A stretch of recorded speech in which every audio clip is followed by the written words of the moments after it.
one of the conversations, like, I know it's nitpicking, right? You score 34 points and you're in control of the game the whole time, but I know you guys are always trying to get better. So down at the goal line, you weren't able to get in, running the ball. How much, it seemed like it was a lot of power play calls, right? How much, I'm trying to think how to put it without, trying to ask you what the game plan is, right? How much is it vital if you're going to be effective down there to be able to change things up, that to have some misdirection? That didn't seem to be where you guys were going for whatever reason.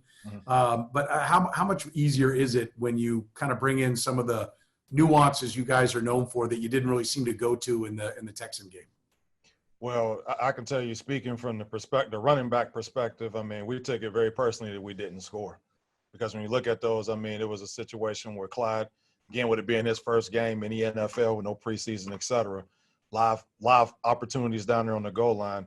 Bottom line is if he follow all of the keys that we're coached up to do in that room, he scores. So some of the things we're talking about right now will be a moot point. But again, as he continues to grow, and he took a big growth after the last game, and he'll take another big step into this game. But regardless of what the plan is, when we're down there, the running back's job is to score, and we need to do everything that we coach to do, and we'll score a touchdown. Let's go next to Adam Teicher. Go ahead, Adam. Hey, Deland. A couple questions about Clyde. Haven't seen him in a game for the first time. Did you learn anything about him? And just in general, your thoughts on him as a goal line short yardage runner? Well, what I learned about him is, he is as advertised as far as being able to make guys miss, run with low center of gravity, contact balance, different things like that, vision.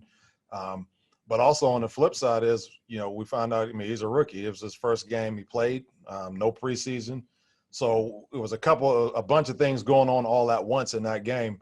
At the end of the day, I was very encouraged. We as an offense, as a team, organization, were very encouraged with what he did. And we know that there will be some big steps coming forward. As far as him on the goal line, I know I answered this with the last gentleman, just following all our keys. I'm not trying to say, I'm just going to get in by any means necessary. But if you just follow the reads and the footwork, we're having a different conversation about Clyde as a goal line running back. Go next to Pete Sweeney. Go ahead, Pete. Good afternoon, Coach. I was curious, when it comes to Clyde, did you find that his vision and patience was right where you thought it might be, or were you pleasantly surprised with just how far advanced it was, again, given the fact that this was game one of his NFL career? No, it was on par with what we drafted him in the first round. So we, definitely were, excited about that, had an opportunity to show that in a live situation repeatedly.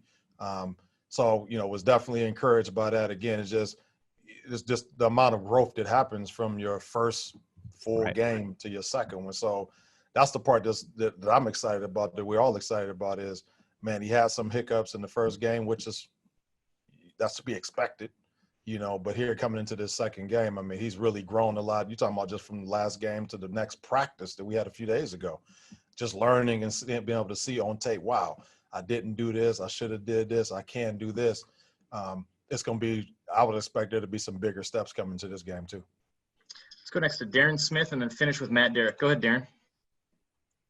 Hey, Coach. First of all, thank you for doing this. Look, you've had a chance to coach Kareem Hunt, Damian Williams, obviously Spencer Ware, along with Clyde. Now, that being said, they've had some great games and what looks to be, promising careers underneath you. Talk about that, if you will, but also, should we start mentioning your name as an offensive coordinator down the line? Is that something that you would hope to move to later on in your career?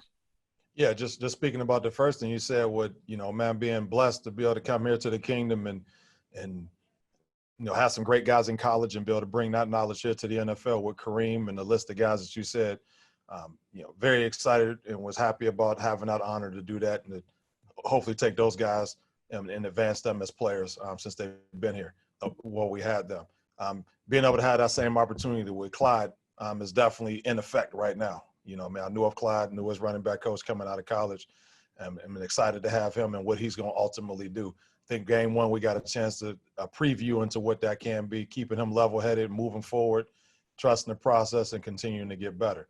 To go to your second question, oh, heck yeah. You know, I mean, we're all in this, you know, to win. You know, I'm in it, you know, obviously to win, have impact on the players that I coach, develop relationships, but you want to continue to advance yourself professionally also. So, yeah, you know, being an offensive coordinator and moving on to a head coach is something that, you know, I can envision for myself. But, you know, in the meantime, man, I'm just going to control what I can control and have these backs ready to roll here in a few days.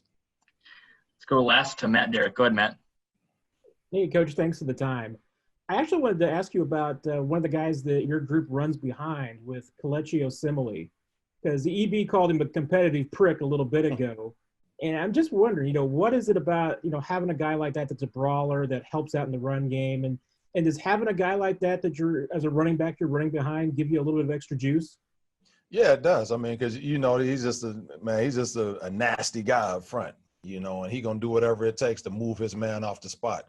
And ain't nothing like doing that to a guy who obviously don't want to be moved, you know. So, you know, you gravitate towards that. I mean, the whole offensive line, those guys are all gritty, grimy guys inside. But, you know, he comes in with a next level of grittiness that definitely is something that the whole offense feeds off of. But as a runner running behind that, man, you love it. Coach, we really appreciate your time today. Thanks for joining us. All right, thanks.